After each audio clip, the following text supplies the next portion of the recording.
नमस्कार, news state पर आप सभी का स्वागत है। मैं हूं आपके साथ शुभेंदु सिंह। आपके मुद्दे में आज बात करेंगे खरगोन की, जहां बस हादसों में करीब 2 दर्जन लोगों की मौत हो गई है, जबकि 30 से ज्यादा लोग इसमें घायल हो गए हैं। और घटना के बाद परिवहन मंत्री गोविंद सिंह राजपूत का बयान भी सामने आया, जिसमें उन्होंने बस को ओवरलोडेड और ओवर स्पीड होने की बात से इनकार कर दिया। और इसके तुरंत बाद ही मंत्री कमल पटेल का बयान भी सामने आया, जिसमें उन्होंने बस में क्षमता से ज्यादा यात्रियों की बात कही।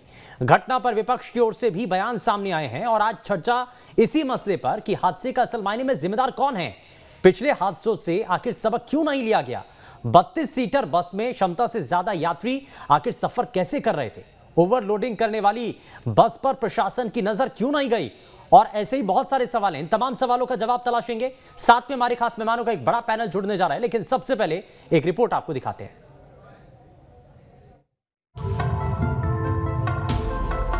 जी हां, मध्य प्रदेश में एक और दर्दनाक सड़क हादसे में कई जिंदगियां काल के गाल में समा गई। मध्य प्रदेश के खरगोन जिले में भीषण सड़क हादसा हो गया, जहां एक बस पुल से नदी में गिर गई। इस हादसे में अभी तक 25 से ज्यादा यात्रियों की मौत की जानकारी सामने आई है। वहीं 30 से ज्यादा लोग घायल भी बताए जा रहे हैं, जिन्हें इलाज के लिए अस्पताल पहुंचाया गया है। ये हादसा खरगोन जिले के उन थाने के दसंगा के पास डोंगर गांव पुल पर हुआ। यात्रियों से भरी बस करीब 50 फीट नीचे गिर गई। हादसे की सूचना मिलने के बाद प्रशासनिक अधिकारी मौके पर पहुंचे और घायलों को एम्बुलेंस के जरिए आनन फानन में अस्पताल पहुंचाया गया। हादसे के बाद सीएम शिवराज सिंह चौहान, गृह मंत्री नरोत्तम मिश्रा ने दुख जताते हुए मुआवजे का ऐलान किया है। साथ ही गृह मंत्री ने मजिस्ट्रियल जांच के आदेश दे दिए हैं। खरगोन के पास में डोंगर गांव दसंगा के बीच में सुबह 8:40 पर बोराड नदी पर, नदी में पानी नहीं था, सूखी हिस्से में एक रेलिंग तोड़ती हुई हमारी यात्री बस गिरी है। जानकारी के मुताबिक बस नंबर MP10P7755 निजी ट्रेवल्स की बताई जा रही है, जो खरगोन से इंदौर जा रही थी। इसी बीच बस खरगोन ठीकरी नदी पर बने पुल से गुजर रही थी, तभी ये हादसा हुआ और बस पुल से 50 फीट नीचे जा गिरी। बस गिरते ही जोर से आवाज हुई और हर तरफ अफरा तफरी मच गई।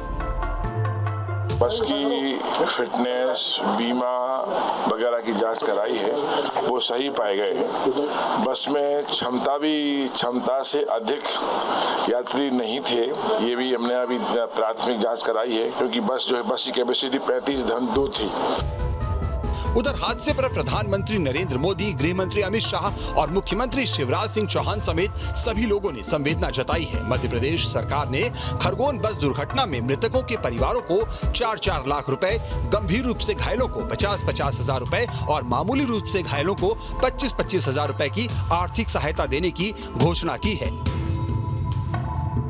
घटना के डिटेल जांच का हम लोग जांच करा रहे हैं कि घटना का कारण क्या रहे हैं और इसमें कौन लापरवाही, कैसे लापरवाही हुई है, और उसके अनुसार कार्रवाई की जाएगी। और घटना में जो मृतक है, माननीय मुख्यमंत्री द्वारा मृतकों के लिए 4-4 लाख रुपए की आर्थिक सहायता घोषणा की है, और जो गंभीर घायल है उनको 50,000 रुपए और जो साधारण घायल है उनको 25,000 रुपए की माननीय मुख्यमंत्री जी की ओर से इनको सहायता दिलाई जा रही है।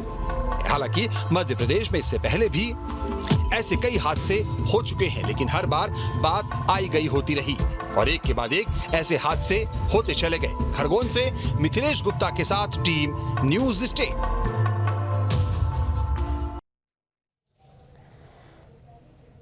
और ऐसे बहुत सारे सवाल हैं। दरअसल इस घटना को लेकर के क्या असल मायने में सबक नहीं लिया गया, और इसका असल मायने में जिम्मेदार है कौन? इतने लोगों की मौत हो गई है, क्या इस हादसे से कोई सबक नहीं लिया गया?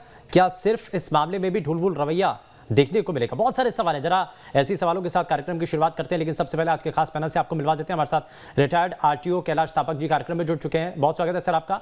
सिविल इंजीनियर सतीश सिंह जी हमारे साथ कार्यक्रम में जुड़ चुके हैं, सतीश जी बहुत स्वागत है। और भारतीय जनता पार्टी से प्रवक्ता डॉक्टर ब्रजेश पांडे हमारे साथ कार्यक्रम में जुड़ चुके हैं। ब्रजेश जी बहुत स्वागत है आपका कार्यक्रम में।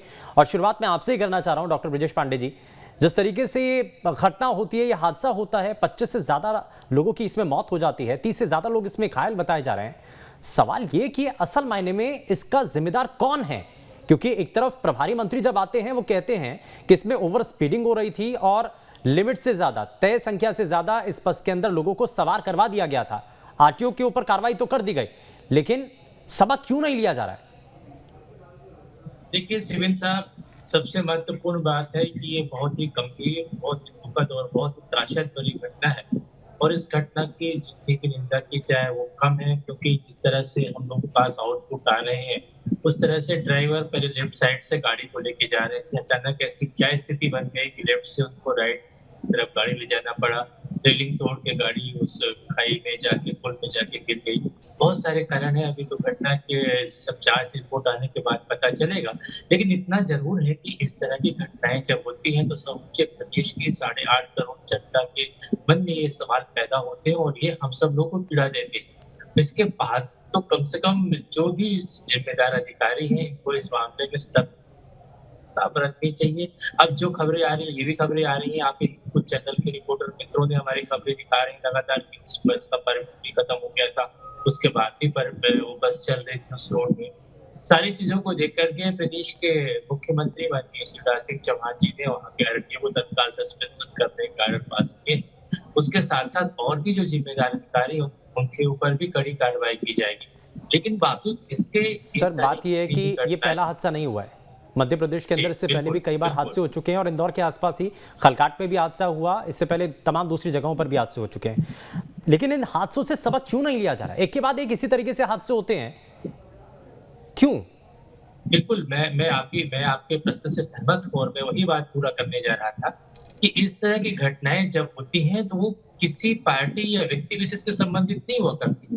क्योंकि जितनी भी रिपोर्टें अभी वहाँ पर प्रथम दृष्टया हम लोगों के पास तक आ रही हैं, मीडिया के माध्यम से समझ में आ रही है, ड्राइवर ने उस बस को अचानक राइट साइड पे ले गया, लेफ्ट साइड से ऐसा क्या घटना हुई? क्योंकि ड्राइवर जो इस गाड़ी में चल रहा था, कुछ लोग कह रहे हैं कि उसने स्पीड तेज किया, क्या था वो कुछ पता ही तभी चल सकता है जब पूरी जांच रिपोर्ट आ जाएगी, उसके सारे विवरण, सारे तथ्य हम लोगों के पास आ ठीक है सर, जाएंगे। इस मामले को लेकर के जांच रिपोर्ट के बाद एक्शन लिया जाएगा। लेकिन सवाल तो अपने आप में कितने लोगों की जिंदगी जिस शख्स के ऊपर डिपेंड करती है, निर्भर करती है, वो ड्राइवर जो जिसके ऊपर आरोप लग रहे हैं कि वो नशे में भी था, अगर नशे में था तो क्यों उस आरटीओ वहां पर है, हालांकि इसमें एक्शन ले लिया जाता है, आरटीओ को सस्पेंड कर दिया गया, मान लिया, लेकिन आगे दूसरी जगह पर ऐसा हादसा ना हो, इसके लिए तो हमें सुनिश्चित करना पड़ेगा ना। आपको लग रहा है कि कहीं लापरवाही हुई है?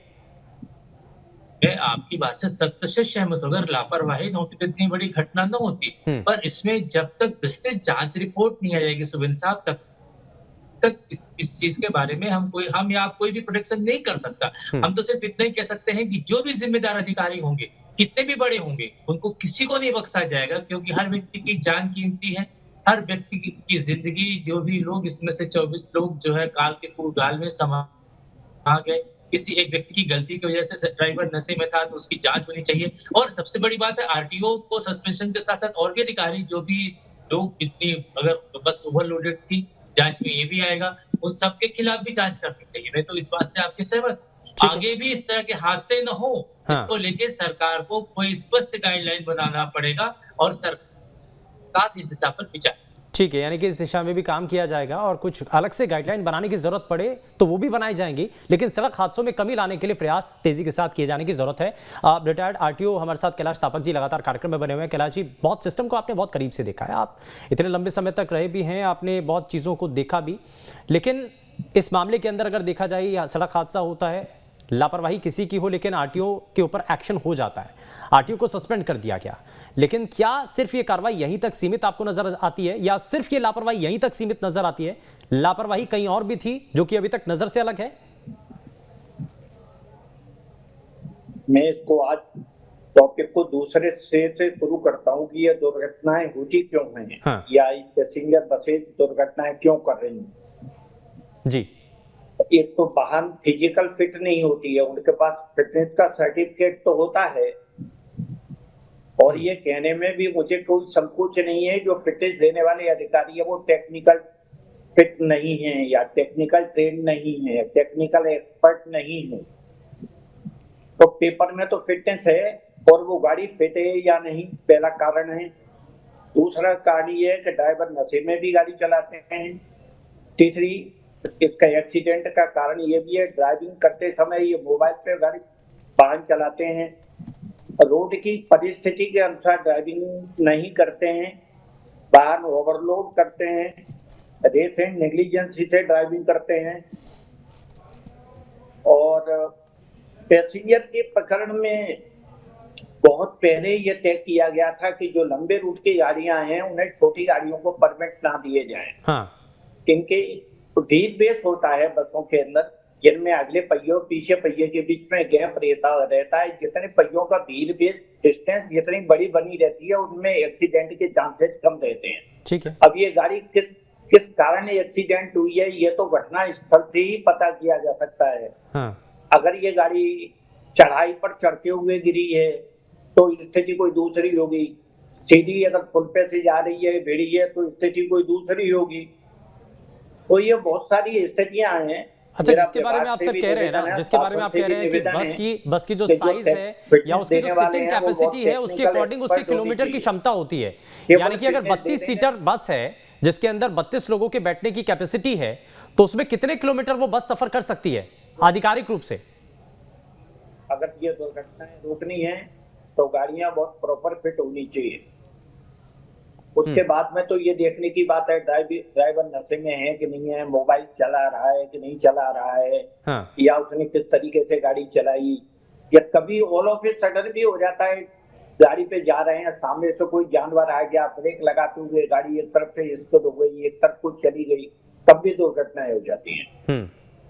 ठीक है, दुर्घटना होने के बहुत सारे कारण हैं और इन्हीं कारणों को जरा समझने की कोशिश कर रहे हैं कि क्या वाकई में एक बड़े पैमाने पर लापरवाही हुई, आरटीओ के ऊपर एक्शन हुआ, क्या सिर्फ वही इसमें दिख रहा है कि सिर्फ उसी की एंड पर आकर के लापरवाही हुई है, या कुछ और भी लोग हैं जिनसे गलतियां हुई हैं, जिनसे चूक हुई है और वो सिस्टम के अंदर रह करके अभी भी ऐसी गलतियां कर रहे हैं। लेकिन आगे आने वाले समय में इस तरीके की घटना ना हो, पुनरावृत्ति इस तरीके की घटनाओं की ना हो, कम से कम इस बात का ध्यान देने की जरूरत भी है। सतीश सिंह जी लगातार हमारे साथ बने हुए। सतीश जी, अब जो हम देख रहे हैं जिस पुल से नीचे 50 फीट नीचे वो बस गिरती है और ऐसे जब कंस्ट्रक्शन तैयार होते हैं, संभावना क्योंकि कोशिश की जाती है कि आसपास की जो रेलिंग है उसको भी थोड़ा सा ऊंचा किया जाए और छोटी मोटी अगर कोई टक्कर हो जाती है तो उसको या कोई भी वाहन हो उसको गाड़ी को वहीं पर रोक सके।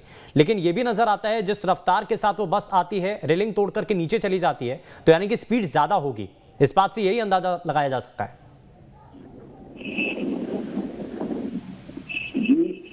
आपने सभी कहा कि रेलिंग जो मजबूत होनी चाहिए। आज से जो भी जो घाटी जहाँ पे 50 से 100 फीट की गहराई होती है, वास्तव में उसकी रेलिंग मजबूत होनी चाहिए। लेकिन रेलिंग मजबूत करने से भी कोई फायदा नहीं है जब ओवरलोड रहेंगे, क्योंकि जो भी मूवमेंट होगा वेलोसिटी, अगर हमारे बस का लोड ज्यादा रहेगा तो वेलोसिटी का अगर कैलकुलेशन करें तो बड़े बड़े रेलिंग को तोड़ सकती है। तो उसके लिए सुझाव ये है कि जब भी कोई भी बस भर के ड्राइवर के साथ निकलता है तो उसका प्रॉपर चेकअप होना चाहिए कि बस में ड्राइवर जा रहा है, उसका बीपी नॉर्मल है कि नहीं है, उसका शुगर ठीक है कि नहीं है, तो ड्रिंक किया है कि नहीं किया है। ये तीनों चीज जो दुर्घटना कार बनते हैं, इनको हमेशा ये लोग अवॉइड करते हैं, कभी सबक ले लेते हैं। एक ड्राइवर चलते हुए 20-25 लोग की जान चली जाती है, ये बेहद दुर्भाग्यपूर्ण है। इस दुर्भाग्य को रोकने के लिए प्रॉपर चैनल बनाना चाहिए, क्योंकि हम ये मान रहे हैं कि हमारी जनसंख्या 140 करोड़ से ज्यादा है। विदेशों में जनसंख्या इतनी नहीं है, बसों में सवारी इतनी नहीं होती है। हमारे यहाँ बसें ओवरलोड चलती हैं, पुरानी होती हैं, 15 साल ऊपर की होती है, उसके चेक नहीं होता है। दोषी तो हम है, सरकार भी दोषी करना उतना ही विचार है जितना सिस्टम मेरा दोष है। ये हमारा टोटल अगर बस स्टैंड से ही हमको लागू करने के लिए प्रॉपर चेक करके नहीं, ऐसा तो नहीं हो सकता ना कि अगर ऐसी बसें चल रही हैं जो कि टेक्निकली ठीक नहीं हो या फिटनेस सर्टिफिकेट उनके पास नहीं हो या फिर ड्राइवर के पास लाइसेंस तक नहीं हो, तो अगर ऐसी बसें चल रही हैं तो ऐसा तो नहीं कि सिस्टम के लोगों को पता नहीं है या प्रशासनिक अधिकारियों को मालूम नहीं होगा। देखिए, प्रशासन मेरा सब मालूम है, गवर्नमेंट की जो ही बसें होती है, प्राइवेट बसें होती है, सभी पता नहीं इनकम होती है। जैसे ये इंडिविजुअल कोई जांच करता है, उनका नंबर प्लेट उसकी क्लैरिटी मैच है, तो सब सीट बेल्ट पर चेक करते हैं। लेकिन वही अगर इंडिविजुअल की बस है, चाहे गवर्नमेंट की बस है, चाहे प्राइवेट बस है, नहीं तो अधिकार भी दिए गए ना सर। अगर कहीं पर लापरवाही हो रही है, कोई बस चालक या बस मालिक अगर फिटनेस सर्टिफिकेट लिए बिना या फिर अगर ड्राइवर के पास कोई लाइसेंस नहीं है तो चालानी कार्रवाई करवा सकते हैं। पुलिस के पास ये अधिकार है, लेकिन कितने होते हैं चालानी कार्रवाई? सारा नहीं होती है, बहुत कम होती है और इसीलिए इनका मनोबल बढ़ जाता है। जो भी बस चलाते हैं उनका कुछ भी चेक नहीं होता है, क्योंकि जानते हैं कि बस जाएगा कोई पैसा देगा नहीं। उन्हीं गाड़ियों का चालान होता है, उन्हीं का चालान करता है जो पैसा दे।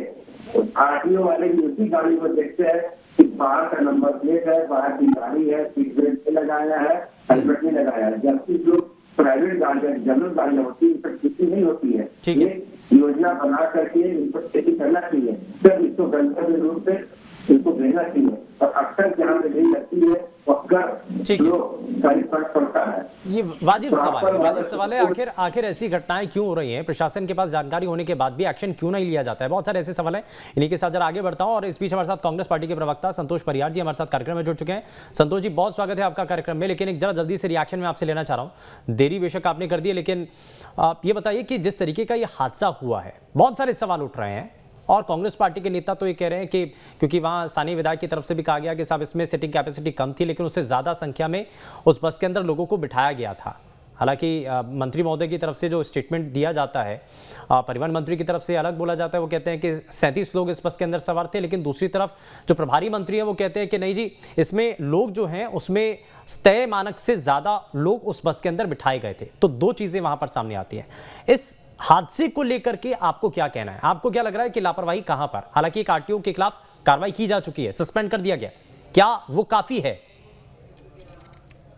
ऐसा है कि जहाँ तक जो है आरटीओ की बात कर रहे हैं, आरटीओ का तो पूरा हफ्ता बंधा हुआ होता है और आरटीओ और ये ट्रैफिक पुलिस और पुलिस ये पूरी तरीके से कारण ये है कि इतनी सवारी बिठा लेते हैं कि गाड़ी की कैपेसिटी भी लेती, गाड़ी का जो है जो फिटनेस जो चेकअप है वो भी नहीं करते।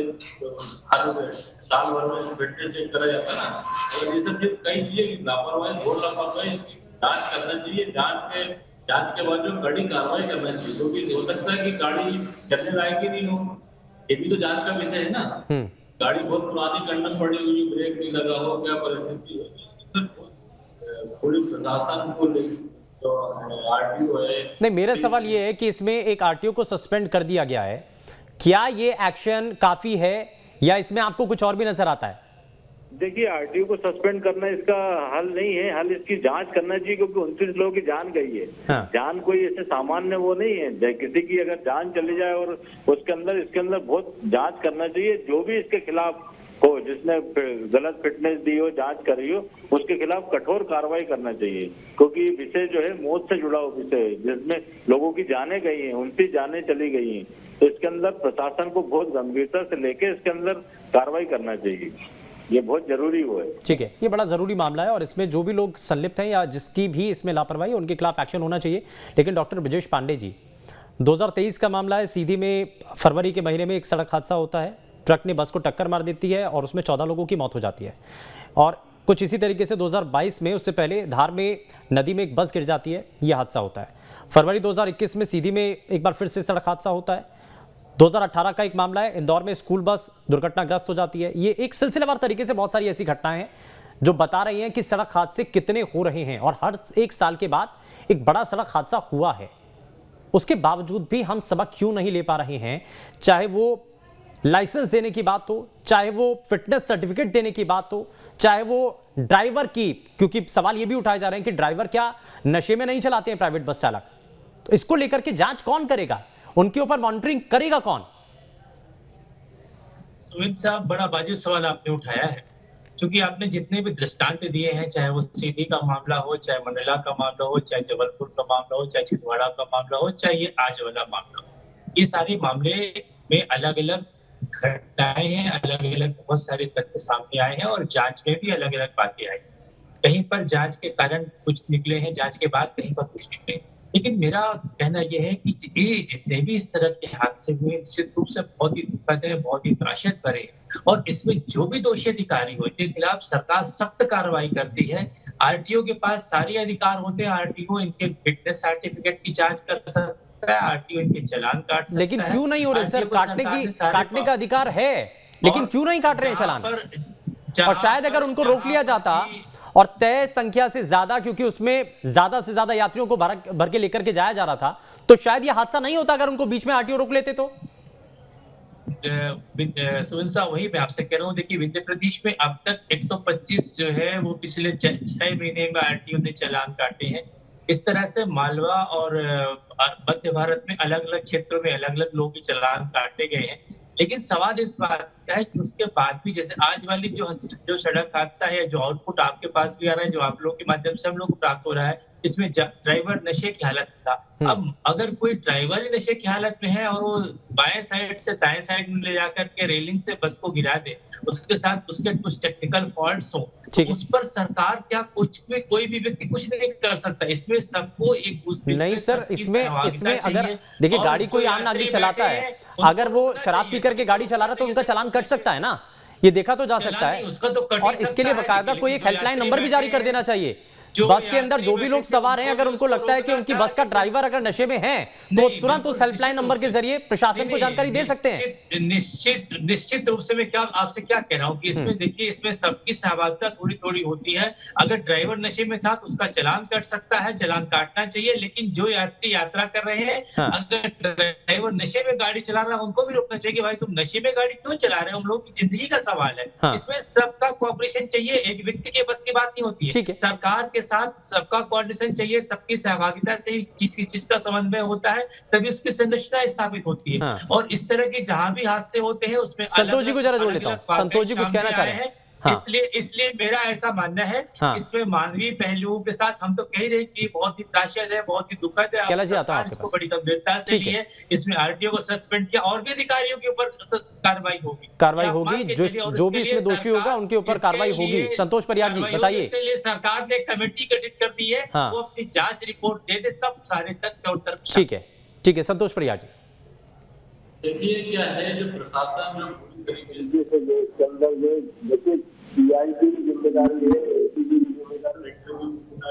ये बता रहे हैं कि वाहन चालक शराब पिए हुए था, अगर शराब पी के वाहन चला रहा है और उसके अंदर यात्रियों ने भी कहीं ना कहीं कंप्लेंट करी होगी या नहीं करी होगी। इसके अंदर सबसे मेन जो ये है कि पूरे मध्य प्रदेश जितनी भी बसें चलती है सबका चेकअप करना चाहिए, सबको चेक करना चाहिए। अगर पिए हुए ड्राइवर होता है उसका लाइसेंस हमेशा के लिए निरस्त कर देना चाहिए। ये तो प्रशासन को इसकी कार्रवाई जो है ना, आज ये घटना हुई पूरे मध्य प्रदेश के अंदर चेकिंग अभियान लगा के तो सबकी गहन जांच करना चाहिए। तो यही समस्या है कि गाड़ी की फिटनेस थी या नहीं थी, गाड़ी कितनी पुरानी थी, ये सब चीजें देखना प्रशासन का काम है। कांग्रेस शासन के 1.5 साल के कार्यकाल में सबसे अधिक हादसे हुए संतोष जी, उस पर कांग्रेस पार्टी क्यों चुप हो जाती है? ये क्यों भूल जाते हैं कि कांग्रेस पार्टी के समय, कमलनाथ जी की सरकार के समय इस तरह से मध्य प्रदेश के अंदर तकरीबन 150 हादसे हुए। उस पर मध्य प्रदेश की सरकार क्यों खामोश हो गई, उस पर क्यों चुप हो गई? आपको भारतीय जनता पार्टी पर आरोप लगाना बहुत सरल लगता है, लेकिन जब आपकी सरकार थी 18 महीने, तो क्या आपने उस हादसों को रोक लिया था? आप बता दीजिए मेरे को इस बात को। आपकी सरकार के समय जब हादसे हुए तो आपने तो किसी की जांच रिपोर्ट भी तैयार नहीं किया था। हमारी संवेदनशील सरकार तो लोगों पे एक्शन ले रही है और लोगों के ऊपर कार्रवाई कर रही है। एक अलग कमेटी बनाई गई है तो 7 दिन के अंदर जांच रिपोर्ट सरकार को देगी। तो आप एक बात आप मान के चलिए कि आपको कहने कुछ और है। चलिए उम्मीद यही है कि जांच रिपोर्ट सामने आने के बाद जो भी दोषी होंगे उनके खिलाफ कड़ी से कड़ी कार्रवाई की जाएगी। ठीक है संतोष जी, मैं वापस लौटता हूँ। ब्रजेश जी एक मिनट, जरा कैलाश जी को जरा जल्दी से जोड़ लेता हूँ। कैलाश जी कुछ कहना चाह रहे हैं, और साथ ही सवाल ये भी है कि इसमें लाइसेंस निरस्त करने तक बहुत सारे ऐसे प्रावधान हैं जो कि किए जा सकते हैं, लेकिन ना करने के पीछे कारण क्या है सर? पैसे लेते हैं ना, पैसे। पहले तो मैं दुर्घटना के पीछे आता हूँ। देखिए, विभाग में जो फिटनेस देने वाले अधिकारी हैं वो टेक्निकल एक्सपर्ट ही नहीं है, ये निर्णय शासन को लेना है। पहले टेक्निकल एक्सपर्ट हुआ करते थे, अब टेक्निकल एक्सपर्ट नहीं होते हैं। गाड़ियों को फिटनेस दे दी जाती है, फीस जमा करा दी जाती है और फिटनेस हो जाती है। क्या वो गाड़ी टेक्निकल फिट है? ये अभी भी चल रहा है, कि टेक्निकली स्ट्रांग नहीं है लोग अभी भी सिस्टम के अंदर। टेक्निकल है ही नहीं। टेक्निकल है ही नहीं। सबसे ये सरकार का निर्णय है, ये सरकार को ही करना है। दूसरे, अभी भी जब हरिद्वार गया था तो हरिद्वार से मैं देख रहा था जो गाड़ियां आगे जाती हैं ऋषिकेश या आगे गंगोत्री यमुनोत्री, तो वहां ड्राइवर के पास मोबाइल नहीं होता किसी भी दशा में। तो ये ड्राइवरों के पीछे या ड्राइवरों की मोबाइल सुनने की आदत ये कहीं न कहीं दुर्घटनाओं को जन्म देती है। मैं जहां तक समझ पा रहा हूँ कि एक 9-10 साल पहले गवर्नमेंट ने या ट्रांसपोर्ट डिपार्टमेंट ने, ट्रांसपोर्ट कमिश्नर ऑफिस से एक सर्कुलर निकला था, जो गाड़ियां 50-60 किलोमीटर चलती है, मुझे लगभग पूरा ध्यान नहीं है, तो 50-60 किलोमीटर से लंबी दूरी की चलने वाली गाड़ियों को, छोटी वाहनों को परमिट नहीं दिया जाएगा। तो ये अगर खरगोन से इसका परमिट है तो उसको छोटी गाड़ी को परमिट कैसे दिया? नहीं, लेकिन चोरी छुपे भी ये कहा जा रहा है कि किसी पीछे के रास्ते से होकर के बस होकर के गुजरी थी, लेकिन उसके बावजूद भी ये मेन सड़क पर तो आई होगी, वहां पर क्यों नहीं इस बस के ऊपर या बस के जो ड्राइवर था उसके ऊपर क्यों नहीं एक्शन लिया गया? अगर वहीं पर रोक दिया जाता तो शायद इतना बड़ा हादसा नहीं होता। क्या समय थोड़ा सा कम है, माफी के साथ रोक रहा हूँ सर, बहुत शुक्रिया सभी खास मेहमानों का कार्यक्रम में शामिल होने के लिए। लेकिन इस हादसे